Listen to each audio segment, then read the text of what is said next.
We are now on to respecting peers. So this is how we treat each other in the business.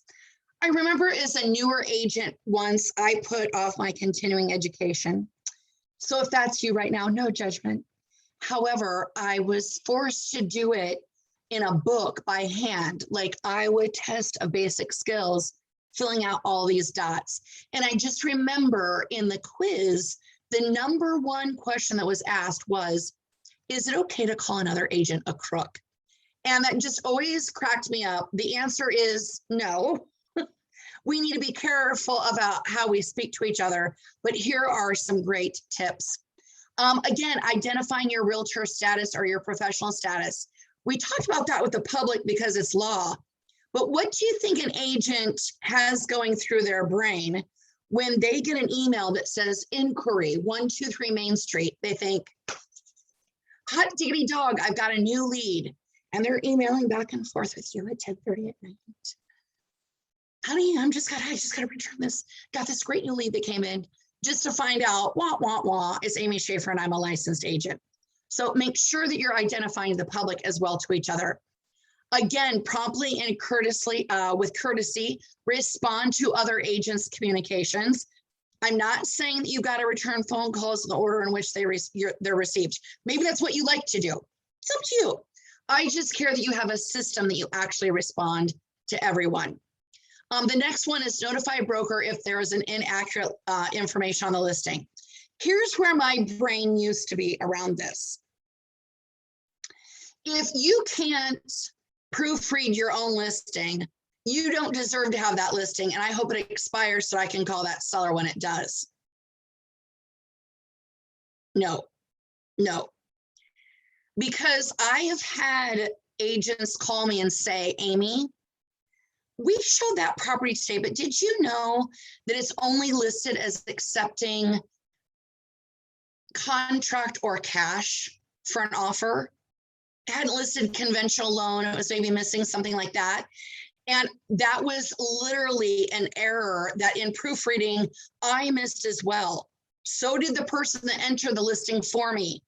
Boom, me, took a third person. And I was so thankful that got corrected and then I could make that change before a holiday weekend when staff was gone for 3 days.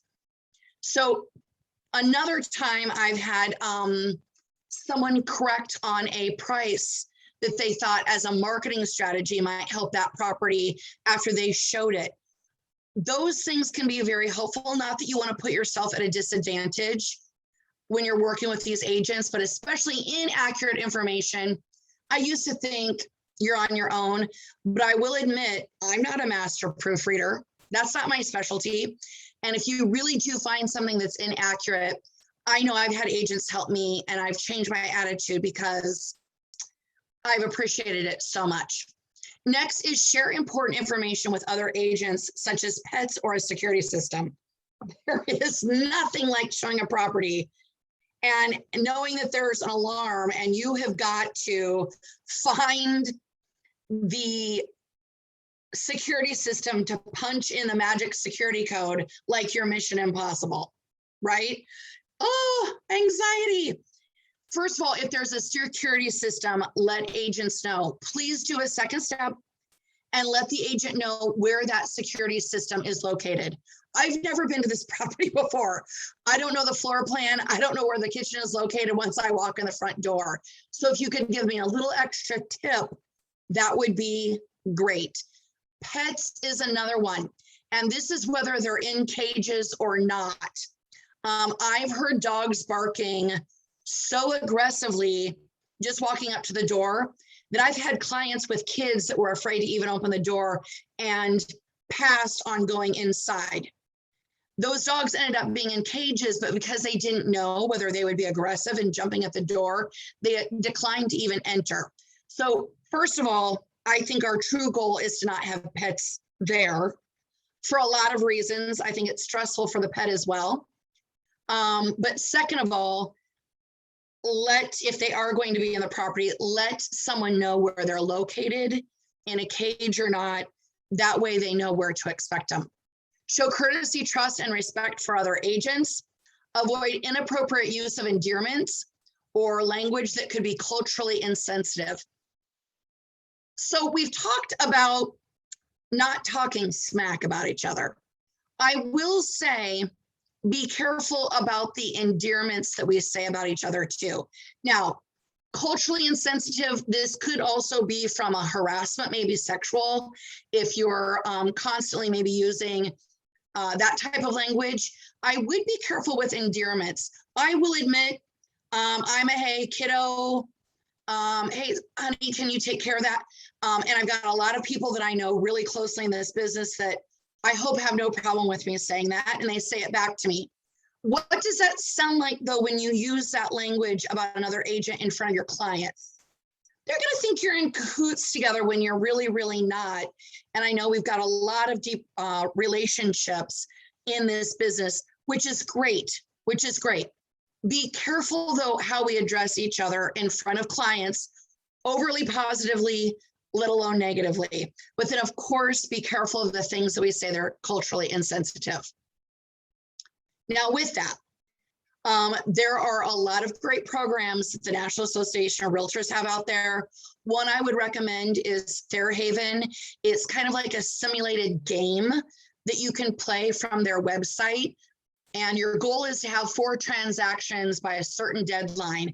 And if you can go through the cultural necessities to keep the transaction positive, it's going to help you determine whether you have a closing or not. So do be careful about that. But there's a lot of great diversity videos. There's a designation you can now get about diversity. And I really encourage you to get out there and learn more.